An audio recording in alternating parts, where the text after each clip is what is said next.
एक बड़ा सुंदर प्रसंग है। इनका नाम है भक्त रामदास जी। और ये दक्षिण में गोदावरी के किनारे एक कनकावती नाम की नगरी थी, वहां ये रामदास जी रहते थे। ये चतुर्वर्ण के कुल के थे और ये अपने कुल परंपरा के अनुसार जो गृहस्थी की सेवा है वही सेवा करते थे।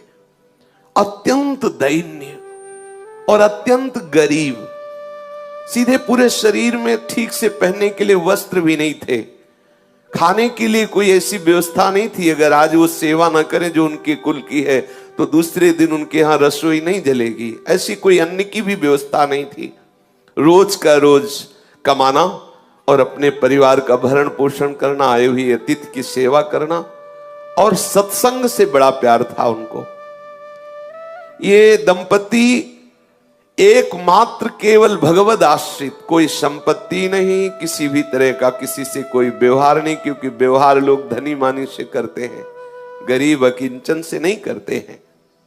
इनके एक लड़का था और ये सदैव अपने कुल की जो सेवा है वो जूता गांठने की, वो बीच बाजार में जाके बैठते, किसी के फटे पुराने जो पादुका है उसको सिलते, या कहीं ऐसा संयोग बन जाता तो नई पादुका बना के बेचते, जो उससे मिलता उससे अपने परिवार का पोषण करते और सत्संग जाते। ये बड़े महिमा की बात है। जब कहीं सत्संग में रुचि होने लगे तो समझ लेना कि अब प्रभु आपके ऊपर बरस पड़े हैं। सत्संग में रुचि होना अर्थात भगवत प्राप्ति का मार्ग खुल गया है, क्योंकि सत्संग सुनने वाले को निश्चित निश्चित अविद्या का नाश करके भगवत अनुराग की प्राप्ति होती ही होती है। सत्संग से विवेक प्रकट होता है, विवेक जो है मोह का नाश कर देता है। सत्संग में सबसे पीछे जाके बैठते और जो वैष्णव भगवत चर्चा करते, ये उनके मुख की तरफ ताकते रहते। कोई पढ़े लिखे तो थे नहीं, तो जो बात समझ में आती नहीं तो बस सुनते, और जब भगवान नाम कीर्तन होता तो नाचने लगते। उनका साहस भी नहीं हुआ कि उन वैष्णव से कह सके कि आप हमें दीक्षा दीजिए। बस सत्संग में जो नाम कीर्तन होता उसी नाम को उन्हें पकड़ लिया। बस मन में बार बार कृष्ण गोविंद ऐसा बोलते, और एकांत में वो कभी कभी पुकार उठते हृदय से, हे हरि मैं जैसो तैसो तेरो, हे हरि मैं जैसो तैसो तेरो। इतना ही याद हुआ, बस इतना ही। पद नाम से, शास्त्र स्वाध्याय नाम से, बस इतना ही, हरि मैं जैसो तैसो तेरो। और सत्संग में नियमित जाके बैठना, कुछ समझ में आए या ना आए, जब नाम कीर्तन होता तो बड़ा आनंद मिलता। और वही कृष्ण कृष्ण गोविंद गोविंद हरि हरि, और बीच बीच में आ भर के हरि मैं जैसो तैसो तेरो, मैं जैसा हूं वैसा आपका हूं, मैं जैसा हूं हे हरि आपका हूं। तीन प्राणी, स्वयं, पत्नी और पुत्र, जो इस सेवा से उनको अर्थ मिलता, उससे परिवार का पोषण, कोई अतिथि पधारता उस अतिथि की सेवा, और जो सत्संग में जाते हैं नियमित, बस उनके हृदय में एक बात बैठ गई, कैसे इस जगत के मालिक को रिझाऊं। ना तो मेरे में कोई योग्यता है, ना पढ़ा लिखा हूं, ना धन है, ना पवित्रता है, मैं किसी योग्य नहीं, कैसे रिझा। क्या मेरे से कभी प्रभु रीझ सकते हैं? बिल्कुल अनपढ़, कोई शास्त्र का ज्ञान नहीं, कोई पवित्रता का ज्ञान नहीं, कोई पद्धति का ज्ञान नहीं। आप देखिए, प्रभु केवल भक्ति से प्रसन्न होते, जानते भी नहीं हो कि भक्ति किसे कहते हैं। आगे इनके प्रसंग में देखिएगा, एकदम भोले भाले, जानते भी नहीं कि भगवान की कोई भक्ति भी होती। बस सत्संग में पहुंच जाना, जैसे सत्संग हो रहा है, पहली बार गए, बैठ गए, अच्छा लगा, क्योंकि सत्संग का एक जो वातावरण होता है, कोई कितना भी अज्ञानी विषय जीव हो, उसके हृदय को परम शांति शीतलता, तभी नींद आ जाती है। अगर वो किसी को नींद ना आती हो तो सत्संग में बैठ जाओ, इंद्रियों को विश्राम मिलता है। भले वो सोच समझ ना हो तो भी उसको विश्राम मिल जाएगा, वो नींद में चला जाएगा। अगर वो सतोगुणी है, भगवत भक्त है, तो भाव में चला जाएगा, और अगर उसकी पहुंच नहीं हुई भाव में तो वो विश्राम को प्राप्त होता है। समस्त इंद्रियां सुखद अनुभव करने लगती हैं, धीरे धीरे विवेक बढ़ता है। अब वो बीच बीच में जैसे जूता गांठ रहे तो बीच बीच में एकदम रुक जाते और पुकार उठते, हरि मैं जैसो तैसो तेरो, हरि मैं जैसो तैसो तेरो। कैसी बढ़िया बात, इससे बढ़कर कोई बात ही नहीं, कोई बात ही नहीं। मैं जैसा हूं आपका हूं हरि, मैं आपका हूं जैसा। बस बार बार कृष्ण गोविंद कृष्ण गोविंद कृष्ण गोविंद, बीच बीच में आह भर कर, हरि मैं जैसा हूं आपका हूं, हरि मैं जैसो तैसो तेरो। ये बात उनको इतनी प्यारी लगी, हरि मैं जैसो तैसो तेरो। अब ये इसी को गुनगुनाते, सदैव इसी को गुनगुनाने लगे, हरि मैं जैसो तैसो तेरो। निरंतर इस पंक्ति को गुनगुनाना और वो अपने कार्य को करना। उनके हृदय में इस पंक्ति का मर्म उतरा। जो हम बोलते हैं, जो हम सुनते हैं, वही मनन होता है। जो मनन होता है वही हमारे अनुभव का विषय बन जाता है। जैसे हम विषय वार्ता सुने, विषय वार्ता बोले, विषय चिंतन करें तो हम विषयी हो जाते हैं, कामी हो जाते हैं। यदि हम नाम कीर्तन सुने, गुण कीर्तन सुने, उसी का गायन करें, उसी का चिंतन करें तो हम भक्त हो जाते हैं, हम भगवत प्रेमी हो जाते हैं। तो वो बार बार इसी का गान करते हुए, इसी का चिंतन करते हुए इसके मर्म को प्राप्त हो गया। मर्म को प्राप्त होने का मतलब भगवत संबंध हृदय में आ गया। मैं हरि का हूं, हरि मैं जैसो तैसो तेरो। ये पंक्ति गुनगुनाना सचमुच चमत्कार हो गया। उसके मन की स्थिति का परिवर्तन इस सूत्र ने कर दिया, हरि मैं जैसो तैसो तेरो। प्रभु तो भाव के भूखे हैं, वे श्रद्धा रहित, प्रेम रहित, अपनापन रहित, कोई वेद मंत्रों का कितना भी उच्चारण करे, कितना भी पाठ करे तो उसका पुण्य होगा, भगवान थोड़ी प्रसन्न हो जाएंगे। प्रभु तो केवल केवल भाव, आपके आंतरिक भाव को स्वीकार करते हैं। रामदास जी का एक विशुद्ध सरल भाव, हरि मैं जैसो तैसो तेरो। कभी कभी वो आंसू बहाते हुए ये गान करने लगते, हरि मैं जैसो तैसो तेरो। अब एक दिन की बात कि एक चोर मंडली किसी धनी मानी भक्त के घर में गई, जो गृहस्थ भक्त होते हैं, खूब धन संपदा थी। तो उनके यहां शालीग्राम भगवान सिंहासन में थे, और सिंहासन स्वर्ण का था, छत्र भी स्वर्ण का। तो चोरों ने सब कुछ चुराया, सिंहासन छत्र सहित शालीग्राम भी चुरा लिए। तो सिंहासन और छत्र तो बेचने के काम में आ गया, शालीग्राम भगवान उनके किस काम के। तो उसने स्वाभाविक, जिसके बट में पड़े थे सिंहासन और छत्र, और भी सब सामग्रियां थी जो आपस में बांट ली थी। उस चोर ने विचार किया कि ये पत्थर हमारे किस काम में आएगा। तो जा रहा था तो देखा बाजार में वो जूता गांठ रहे थे रामदास जी। भाव में बार बार ऐसे गांठते गांठते रुक जाते और कहे, हे हरि मैं जैसो तैसो तेरो। कैसी रसमयी स्थिति, आहा।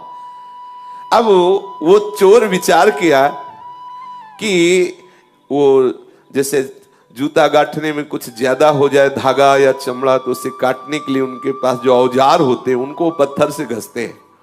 तो उसने विचार किया कि पत्थर ये मेरे काम में तो आने वाला नहीं, क्योंकि उसके अंदर कोई भाव ही नहीं था कि भगवान है। तो उसने रामदास जी से कहा कि सुनो, हमें अगर तुम जूता दे दो तो तुम्हारे घसने के लिए हमारे पास एक बहुत चिकना पत्थर है, हम दे दें। तो रामदास जी ने जो नए जूते बनाए थे वो उसे दे दिए, बिल्कुल सरल स्वभाव के भोले भाले भक्त। और वो शालीग्राम भगवान उनको दे दिए, और ये कह के दिया कि पत्थर तुम्हारे घिसने के काम में आएगा। अब वो देखा तो कि ये चिकने हैं, पर जब उसमें अपना वो औजार घसा तो और बढ़िया धार निकली उसकी। उसको लगा चलो जूते के बदले में अच्छा पत्थर मिल गया, बढ़िया है। अब वो उसमें घिसता और कभी कभी आंसू बहाते हुए, हे हरि मैं जैसो तैसो तेरो। देखो सूक्ष्मता की बात है, उसके आंसू गिरते शालिग्राम में। अब जब जोर से घसना होता तो हाथ में रख के थोड़ी घसते बनता है, फिर वो कुछ और मुद्रा होती है, इसमें स्पष्ट लिखा हुआ है वो मुद्रा। दोनों चरणों के बीच में शालिग्राम जी को फंसा के फिर घसते। आप जरा देखिए भाव का विषय कैसा होता है। अब वो हृदय में बड़ा आनंद मिलता, क्योंकि भगवान चक्र चिन्ह से चिन्हित शालिग्राम भगवान को इससे कोई मतलब नहीं है, ये तो क्या कर रहे हैं, बड़े बड़े रिझवार, बड़े लीला बिहारी हैं। अब चोर के द्वारा दिए हुए शालिग्राम का यहां ये प्रयोग हो रहा है। दूसरे की पादुका गांठना, उसमें धागा बढ़े तो उससे जो काटते हैं वो यंत्र उनका, उसको उसमें रगड़ते। ये एक दिन कोई पंडित जी अपनी पादुका ठीक कराने आए, तो जब दृष्टि गई तो उन्होंने देखा कि अरे ऐसे शुभ चिन्हों से युक्त, जिसमें चक्र का चिन्ह बना हुआ है, ऐसे चिन्ह से युक्त तो साक्षात शालिग्राम है। ब्राह्मण ने कहा तुम्हारी बुद्धि मारी गई है, ये तुम क्या कर रहे हो? तो उन्होंने कहा अपने पत्थर से अपने औजार की धार निकाल ले। ब्राह्मण समझ गया मूढ़ आदमी, इससे क्या बात करे। तो उनका तुम जितने रुपए चाहो मैं तुम्हें रुपए दूंगा, ये पत्थर हमें दे दो, ये पत्थर हमें बहुत आवश्यक है, दे दो। समझा कि इसको समझाएं कि भगवान है, तो इसके क्या समझ में आएगा जब ऐसी हालत है कि दोनों पैर रखकर फिर इसमें अपना औजार घिसता है। ये तो साक्षात शालिग्राम भगवान है। ब्राह्मण ने सोचा कि जैसे बंदर को हीरा मिल जाए तो क्या जाने, ऐसे क्या जाने बेचारा। उन्होंने कहा कि तुम जितना रुपया चाहो मैं तुम्हें दे सकता हूं, तो ये हमें पत्थर तुम दे दो, मुझे अच्छा लगा, ये पत्थर मुझे दे दो इसलिए मैं ले रहा हूं। अब उसने कहा कि मेरे तो बहुत काम में आए हैं ये पत्थर, लेकिन तुम्हारी इच्छा है तो मैंने ना पैसे दे के लिए हैं और ना तुमसे पैसे लेना है, आप ले जाओ, कोई बात नहीं है। ब्राह्मण ये सुन करके आनंदित हुआ और उसने वो शालिग्राम भगवान ले लिए। ब्राह्मण से कहा कि जो मैं मेहनत करता हूं जूता गांठ करके, उससे जो मिलता है मेरे परिवार का, उससे भरण पोषण होता है, मुझे इस पत्थर के बदले में कोई धन नहीं चाहिए, ले जाओ।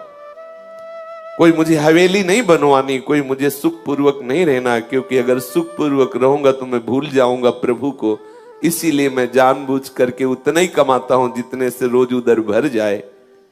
इतना कह करके रामदास जी ने वो पत्थर दे दिया जो शालिग्राम भगवान है।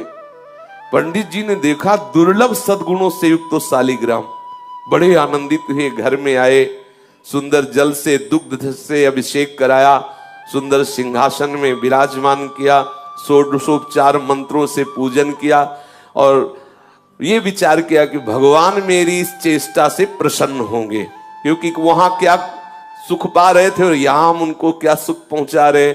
मंत्रों से उच्चारण करना, पंचामृत से स्नान कराना, तुलसी जी ऊपर विराजमान करना, आदि आदि जो पद्धति से सेवा पूजा है।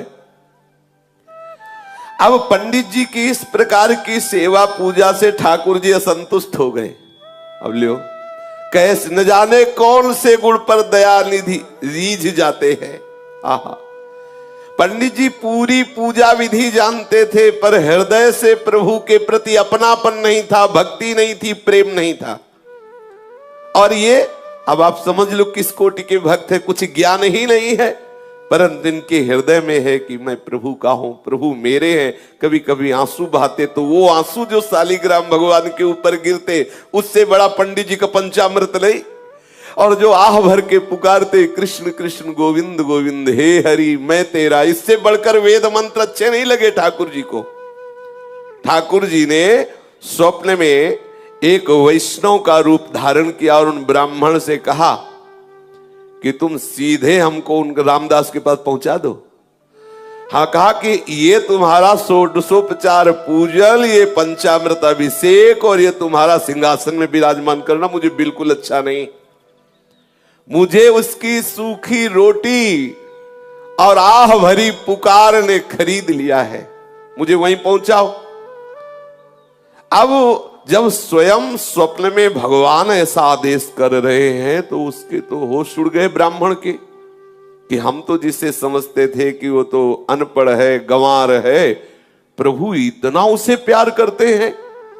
अब हाथ में सुंदर वस्त्र पर शालिग्राम भगवान को लिया और भगवान से कहा कि आपको पता है कि आपके ऊपर वो औजार घिसता है, चंदन तिलक लगाने की बात जाने दो, सिंहासन में विराज वाले पैर रख के आप पे औजार घिसता, तुमको वो पसंद है?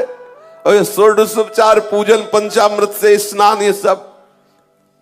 प्रभु ने कहा जब वो आंसू बहाते हुए नाम बोलता है ना, कृष्ण गोविंद हे हरि मैं तेरा, मुझे इतना सुख मिलता है कि वेद मंत्रों से मुझे सुख नहीं मिलता। और जब वो मेरे ऊपर पैर रखता है तो मुझे ऐसा लगता है वो आत्मसमर्पण कर रहा है पूरा। यही है, इनसे कौन पार पावे? सर्वलोक महेश्वर जितने भी ज्ञान के सूत्र हैं सब इन्हीं से प्रकट हुए, इनसे कोई पंडित क्या पार पा सकता है? बोले जब वो चरण रखता है, दबाता है चरण से ऐसे, तो मुझे लगता है कि पूरा अपने आप को समर्पित कर रहा है, आत्मसमर्पण कर रहा है।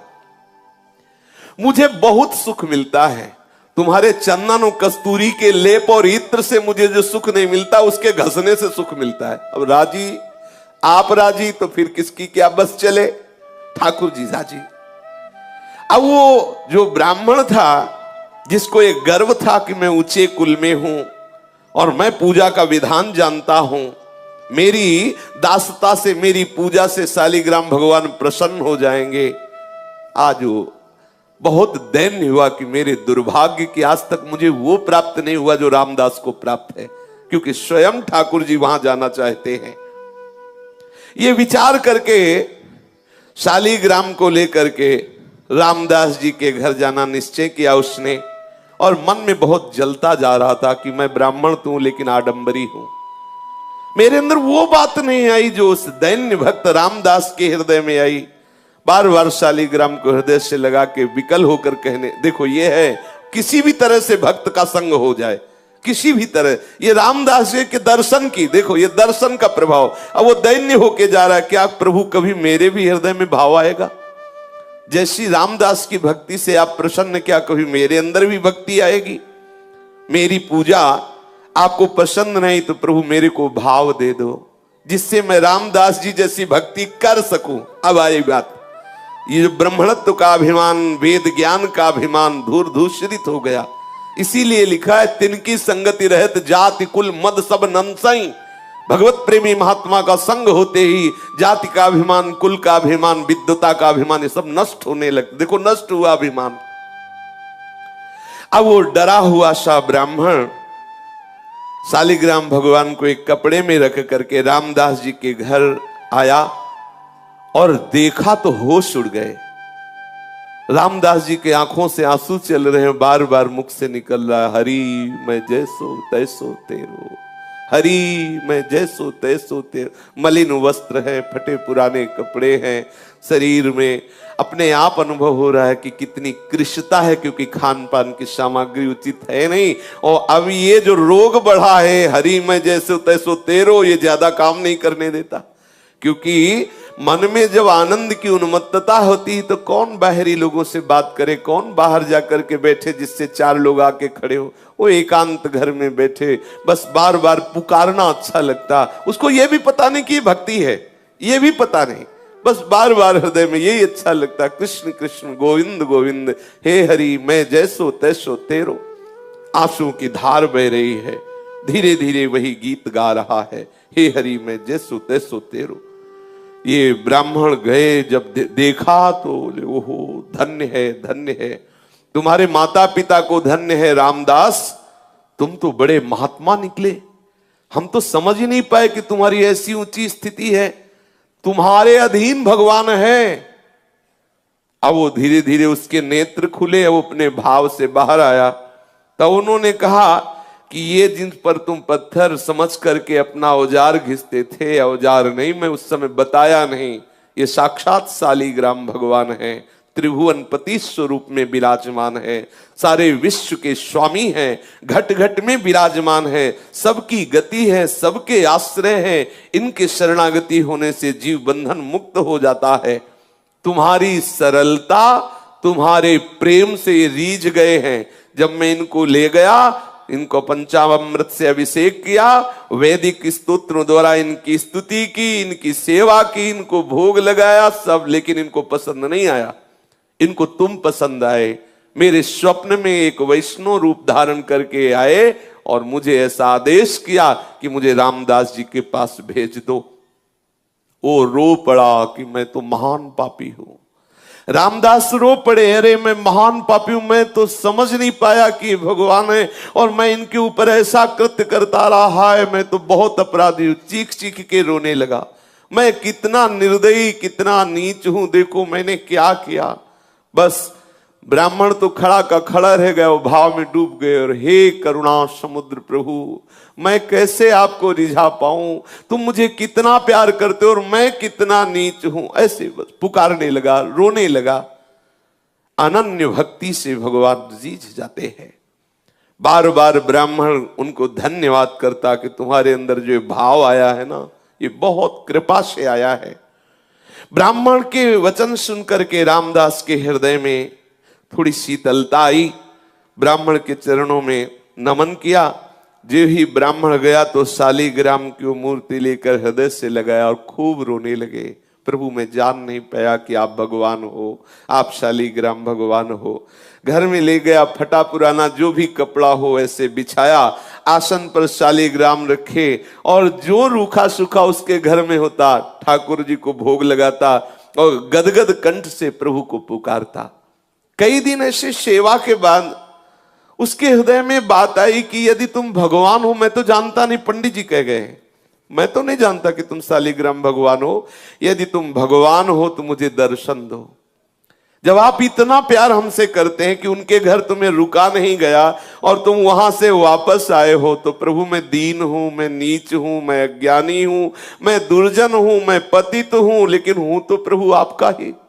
प्रभु आप जानते हैं कि रात दिन मैं चमड़े का कार्य करता हूं, मुझ में कोई पवित्रता नहीं, कोई सदाचार नहीं, और ऐसे पवित्र ब्राह्मण के यहां से आप आए तो मुझे लगा कि आप मुझसे प्यार करते हैं। आप जब मुझसे प्यार करते हैं तो अब छुपा छुपी का खेल बंद करो, दिखाओ कैसे होते हैं भगवान, कैसे हो तुम, मुझे तो पता नहीं, लेकिन आप अब मेरे हृदय में बेचैनी हो रही कि आपका स्वरूप क्या है। प्रभु आप कृपा करो, मैं तुम्हें प्रत्यक्ष देखना चाहता हूं। हे करुणा सिंधु, हे दीन बंधु, हे पतित पावन, ऐसी पुकार करने लगा। कृष्ण चंद गोपाल आजू तो तेरे हाथ बिकाई। कृष्ण चंद्र गोपाल आज तो तेरे हाथ बिकाई। हे कृपा सिंधु कृष्ण, हे करुणामय भगवंत, मैं तो तेरे हाथ बिक गया।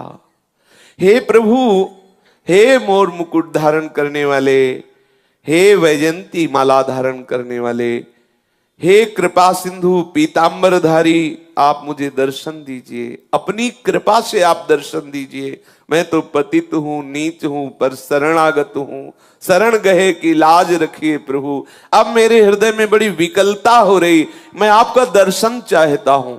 रामदास रो रो करके प्रभु से प्रार्थना करने लगा। ऐसा प्रेम समुद्र उमड़ा कि सब कुछ भूल गया, विह्वल विकल होकर के। ये विकलता प्रभु को खींचती है, उस अव्यक्त सत्ता को व्यक्त करती है। ये विकलता है, यही है, पर माया का पर्दा उड़े हुए है।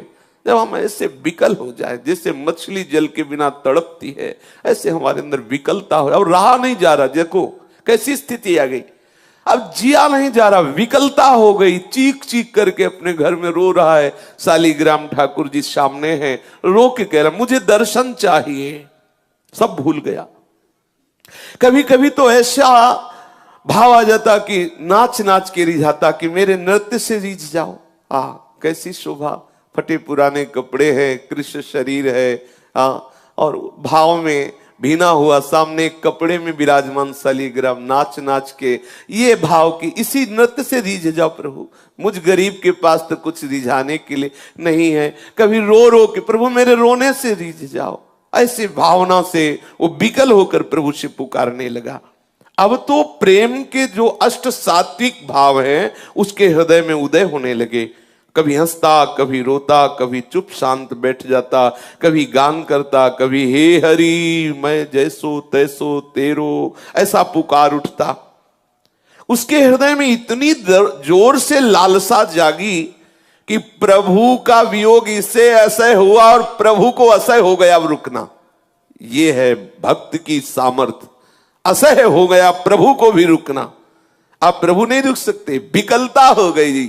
आहा, प्रभु विकल हो गए। अब वो गदगद कंठ से हे वंशीधर, हे मदन मोहन, जोर जोर से पुकारने लगा। हे वंशीधर, हे मदन मोहन, तुम्हारे चरणों में बार बार नमस्कार है। मुझ गरीब की पुकार सुनो। कहाँ हो आनंदमय, कहाँ हो श्याम सुंदर, मुझे दर्शन दो, ऐसे पुकारने लगा। प्रभु यद्यपि मैं समझ रहा हूं कि जैसे छोटा सा बालक चांद को खेलने के लिए मांगे, ऐसे ही मेरी बात है। कहां मैं नीच अधम, कहां बड़े बड़े तपस्वी ऋषि जो आपको दुलार करते रहते ध्यान के द्वारा, कहां मैं अपवित्र। पर प्रभु मैं हूं तो आपका ना। मैं क्षुद्र हूं, दीन हूं, नीच हूं, जैसा भी हूं आपका हूं। पर अब मेरे हृदय में एक ही है, आपके दर्शन नहीं मिलेंगे तो मैं प्राण त्याग दूंगा। मैं नहीं जी सकता आपके बिना। क्या करूं, मुझसे जिया नहीं जा रहा। ये स्थिति है। कैसी कृपा होती प्रभु की अपने भक्तों पर। प्रभु के बिना अब जिया नहीं जा रहा। ये मतलब अब इस बात में केवल वाणी लड़खड़ाती है। ये केवल प्रभु देते हैं। भजन साधन और सब एक तरफ, ये बात अब जिया नहीं जा रहा। वो हृदय में ऐसी विकलता, एकांत बैठा हुआ पुकारता रहता है, अब जिया नहीं जा रहा। ये बात जिनके हृदय में आ गई, बस मिलन नजदीक है। जब जिया न जाए, नहीं खान पान ते भावे, नहीं कोमल वसन सुहावे, सब विषय लगे ते खारा है, हरि आशिक का मग्न। अब कुछ अच्छा नहीं, बस अब जीवन है तो हरि से है, अगर नहीं मिले तो जीवन नहीं। ऐसी विकलता हृदय में। अब मैं तुम्हारे लिए ही जी रहा हूं, बस हमारा जीवन प्रभु के लिए है। प्रभु यदि आप न आए तो इस जीवन का अंत हो जाएगा, क्योंकि आप कुछ सुहाई नहीं दे रहा। मैंने तो कभी जाना ही नहीं कि तुम प्रभु हो। देखो मैंने आपका निरादर किया, पर आपने प्यार किया। मैंने निरादर किया, मैंने जाना ही नहीं कि तुम शालिग्राम के रूप में चोर के द्वारा मेरे पास स्वयं आए हो। मैंने जाना ही नहीं। मैंने तो औजार घिसा, आपके ऊपर चरण रखे, आपको माना ही नहीं कि आप भगवान हो, लेकिन आप मुझसे प्यार करते हो। मैं उसी प्यार की दुहाई दे के कह रहा हूं कि आप मेरे से मिल जाओ, मेरे से मिल जाओ हे कृपा सिंधु। तभी मेरे अंदर ये हिम्मत आई कि मैं ऐसा कह सकूं कि मेरे से मिल जाओ। दीन दयालु, मेरा साहस आपकी कृपा पर निर्भर है। बोलो, आप एक सदाचारी वेदज्ञ ब्राह्मण के यहां जाकर भी संतुष्ट नहीं हुए, मुझ मैले कुचेले आचरण वाले के घर आए प्रभु, इसीलिए मेरा साहस हो रहा है। आप एक बार मेरे नेत्र गोचर हो। यदि दर्शन ना देना होता तो ये आपने ललक क्यों लगाई? ये आपने ललक क्यों लगाई? आप क्यों आए मेरे पास? क्यों मुझे सत्संग में ले गए? क्यों वो बातें सुनाई? क्यों अपना नाम अपनी जिह्वा पे लाए? क्यों ऐसी लीला की? मैं तो जैसा था वैसा पड़ा रहता, लेकिन आपने ही ये ललक लगाई, आप ही मुझे आगे बढ़ाए। तो अब आप मिल जाइए प्रभु, मैं जैसा हूं तुम्हारा हूं, अब मिल जाइए। बस बार बार यही, एक बार सांवरे ये अपना चांद सा मुखड़ा मुझे दिखा दो। मेरा चित्त विकल हो रहा है, हे मेरे मनमोहन, करुणा की वर्षा कर दो। इस दीनहीन कंगाल के पास कुछ ऐसा नहीं है जिससे मैं तुम्हें रिझा पाऊं। इस प्रकार विकलता हुई। भक्त का विशुद्ध भाव भगवान को अधीन कर लेता है। इसी विशुद्ध भाव की स्थिति में कोई भी विकार उसके हृदय में नहीं टिकता। काम, क्रोध, लोभ, मोह, दम, ये सब नष्ट हो जाते हैं। हृदय एकदम द्रवित, निर्मल और आंसुओं की धार के रूप में हृदय बहने लगता है। रामदास जी की प्रेम भरी पुकार सुनकर के उस सर्वेश्वर प्रभु स्थिर न रह सके। वो एक वैष्णव का रूप बनाया और रामदास जी के घर पहुंचे। रामदास जी के तो आंसू चल रहे थे, प्रभु से पुकार रहे थे, वो मस्ती में झूम रहा था। कभी कभी नाच पड़ता, कभी कभी अश्रु प्रवाह करते हुए कुछ बड़बड़ाता जो समझ में भी नहीं आता। कभी कभी शालीग्राम की मूर्ति उठा के हृदय से लगाता, चूमता, अपने नेत्रों में लगाता। कभी कभी मूर्ति लेके नाचने लगता, कभी मूर्ति को रख के साष्टांग दंडवत करने लगता। ऐसे और भगवान वहां खड़े हैं वैष्णव रूप। प्रेम दशा का निरीक्षण करके मुस्कुराते हुए उससे बोले, अरे भैया, ये तू नाच कूद क्यों मचा रहा है? कुछ मिल गया क्या तेरे को? ये बड़बड़ा क्या रहा है? ये काम धंधा छोड़ करके ये हाथ में क्या लिए है शालीग्राम के लिए? प्रभु वैष्णव रूप में घर गए और ऐसा पूछा। रामदास जी को आवाज सुनाई दी तो बाह्य चेतना हुई, आंख खोल करके देखा कोई वैष्णव है। साष्टांग दंडवत प्रणाम किया। सामने देखा दिव्य मूर्ति, द्वादश तिलक लगाए हुए कोई वैष्णव खड़ा है। विनीत भाव से हाथ जोड़कर कहा, प्रभु मैं तो महामूर्ख और अपवित्र नीच प्राणी हूं, मेरे से अपराध ही बनते रहते। मैं क्या आपके प्रश्नों का जवाब दूं कि मैं किसको लिए हूं, क्या बड़बड़ा रहा हूं, क्या बोल रहा हूं? मन का कुटिल हूं, विद्या बुद्धि बिल्कुल है नहीं, पवित्रता का तो लेश नहीं है। पर ये जब से मिले, शालीग्राम दिखाया और कहा, ये जब से मिले तब से मेरे हृदय में कुछ हो रहा है, बेचैनी हो रही, मुझसे अब जिया नहीं जा रहा। वैष्णव ने कहा कि तुम इन्हें भगवान समझकर पूजते हो? हाँ हाँ भगवान है, ऐसा ब्राह्मण ने बताया है। इसीलिए मेरे अंदर एक आकांक्षा हो गई कि मैं भगवान को साक्षात देखना चाहता हूं। मुझे दर्शन नहीं हुए। मुझे लगता है कि मुझे पूजा विधि नहीं आती है, कोई मंत्र आदि नहीं आता। जैसा मन में आता वैसे सेवा करता हूं, जो मन में आता वैसा बोलता हूं। क्या दीन दयालु प्रभु मेरे पे रीझ जाएंगे? ओ वैष्णव से ऐसा रामदास जी पूछते हैं। रामदास जी ऐसा कहते कहते चिल्ला चिल्ला कर रोने लगे कि मुझे न पूजा विधि आती, न वस्तु पूजा की है, न कोई शास्त्रों का ज्ञान है। क्या प्रभु मेरे से रीझ जाएंगे? वैष्णव वेशधारी भगवान ने आश्वासन दिया और कहा कि भाई ये तो ठीक है जो तुम कर रहे हो, लेकिन भगवान के दर्शन की बात तुम्हारे हृदय में आई, ये ठीक नहीं है। और भगवान ये वैष्णव रूप में आए। अरे बड़े बड़े देवता, योगी, मुनिजन कितने काल तक तपस्या करते हैं, ध्यान धरते हैं, समाधि में रहते हैं, वो दर्शन नहीं पाते तो तुम जैसे मनुष्य को कैसे भगवान दर्शन देंगे? मेरी बात मानो, ये दर्शन की बात तो छोड़ो और अपना काम धंधा करो, थोड़ी देर भजन साधन कर लिया करो जैसे कर रहे हो। वैष्णव की इन वाक्य को सुन करके मानो रामदास का हृदय फट गया हो।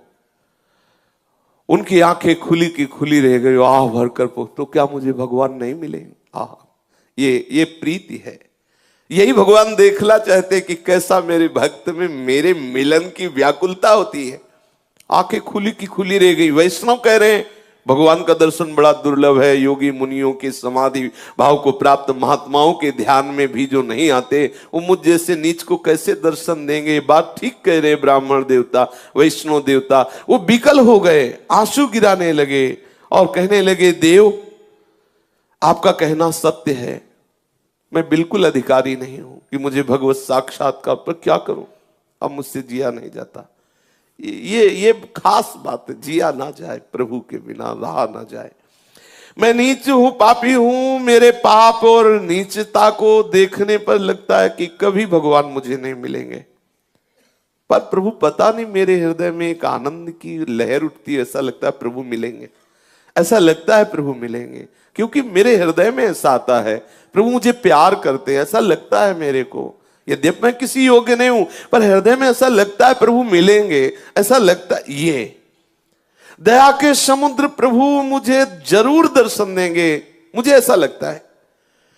जैसा रूप रंग उनका हो, जैसा उनका शास्त्रों में वर्णन किया गया हो, जैसे सुहागिनी स्त्री केवल अपने पति को ही देखती है, ऐसे ही हे वैष्णव देवता, मेरा हृदय केवल केवल प्रभु के लिए है। आप बिना दर्शन किए मुझे चैन नहीं, मेरे हृदय में लगता है कि वो मुझे मिलेंगे। मेरे स्वामी बड़े करुणा सिंधु, तुम भले ऐसा कह रहे हो, चाहे जो कुछ हो मुझे दर्शन मिलेंगे, और ऐसा कह के नाचने लगा, मुझे मिलेंगे, अवश्य मिलेंगे। यही बार बार सत्संग में जैसे कहते, निश्चय करो इसी जन्म में भगवत प्राप्ति होगी। कोई आके कहे तो इस बात से मत टलना, मुझे इसी जन्म में प्रभु मिलेंगे। आपका ये बार बार चिंतन निश्चय प्रभु को विवश कर देगा, और वो आपसे प्रभु का मिलन हो ही जाएगा। रामदास जी नाचने लगे, फिर विकल होकर के पुकारने लगे, और प्रभु खड़े हुए देख रहे हैं उसकी भावदशा को, जैसे सुतीक्ष्ण जी की भावदशा को भगवान श्री राम छुप करके देख रहे हैं। मीठे स्वर में फिर बोले, वैष्णव स्वरूप भगवान, बेटा रामदास, तेरा जीवन धन्य है। देख, मैं वैष्णव भेष में तेरे को देखना चाहता था कि तू मेरे प्यार में कितना विकल है। देख, मेरे को देख। जब ऐसा कहा तो आंख खोल के देखा तो वैष्णव नहीं थे, वो वैष्णव के आराध्य देव थे भगवान श्याम सुंदर। अनंत अनंत कोटि सूर्यों जैसा प्रकाश जिनकी श्री चरण नख से प्रकाशित हो रहा था, अचानक आंख खुलते ही आंख मुंद गई, इतना तेज। उसने देखा कि मदन मोहन त्रिभंगी लाल बंशी अधरों पर धारण किए हुए ललित त्रिभंगी स्वरूप से बड़े आनंद मुद्रा में विराजमान है, और रामदास जी की ऐसा सुंदर रूप, वो तो आनंद समुद्र में डूब गया कि अभी तक मेरे से भगवान ही बात कर रहे थे। रोज मिलते रोज वैष्णव जनों को, आप भी पहचानना, किसी न किसी रूप में आके वो ठिठोलिया करता है, किसी न किसी रूप में आके वो रोज मिलता है। पकड़ना, रोज परीक्षा करो, कहीं इस रूप में मेरे प्रभु तो नहीं आ गए, कहीं इस रूप में मैं चूक न जाऊं, मेरा प्रीतम किसी, यही तो वैष्णवता है, सब रूपों में झांकना, मेरा प्रीतम आया है इस रूप में। आप निश्चित देखना, एक दिन वो पकड़ जाएगा। और वो जैसे रामदास जी के सामने अपनी उस छद्म भेष को हटा दिया, ऐसे ही हटा देगा। वो किसी रूप में रोज आता है, वो ऐसा नहीं है, करुणा का समुद्र है, वो रुक नहीं सकता, नहीं रुक सकता, वो तुम्हारे पास ही है, रोज तुम्हें दुलार करता है। सच्ची मानिए, जिस दिन ऐसी विकलता हो जाएगी उस दिन वो पर्दा हटा देगा, और ऐसा ही सुख मिलेगा जैसा रामदास जी को मिला। सामने देखा सच्चिदानंद घन विग्रह प्रभु श्री हरि श्री कृष्ण चंद्र, पूरा घर प्रकाश से युक्त है। अब तो उछल पड़ा, आनंदित हो गया, वो सारी की सारी व्याकुलता आनंद में बदल गई। महाअमृत में सुख, बार बार प्रणाम कर रहा है। सामने नौ किशोर ठाकुर ललित त्रिभंगी विराजमान है, बार बार प्रणाम कर रहा है, बार बार श्री चरणों को स्पर्श कर रहा है। स्तुति करना चाहता पर आता नहीं है कुछ, इसलिए ऐसे कुछ बोलने की चेष्टा करता है। प्रभु उतने में ही मंद मंद मुस्कुरा रहे हैं। फिर अचानक भगवान अंतर ध्यान हो गए।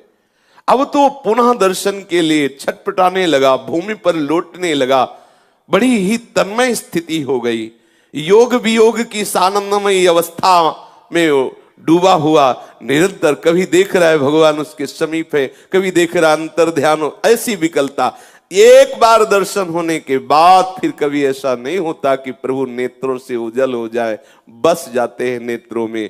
ऐसी ही आनंदमयी स्थिति में उसका शरीर पूरा हुआ, और वो नित्य पार्षद स्वरूप धारण करके प्रभु की नित्य सेवा में उपस्थित हो गया। इसीलिए देवर्षि नारद जी कहते हैं कि भगवत प्राप्ति के लिए, भगवत मिलन के लिए कोई ऐसा नहीं कि आप उच्च कुल में जन्मे हो तो ही भगवान मिले, या वेदों के पारंगत विद्वान हो, या बड़े दानी हो, तपस्वी हो, आदि आदि हो तो तुम्हें प्रभु मिले। प्रभु केवल केवल अपने भक्ति भाव से मिलते हैं।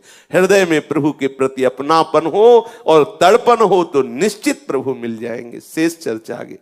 श्री राधा वल्लभ लाल की जय।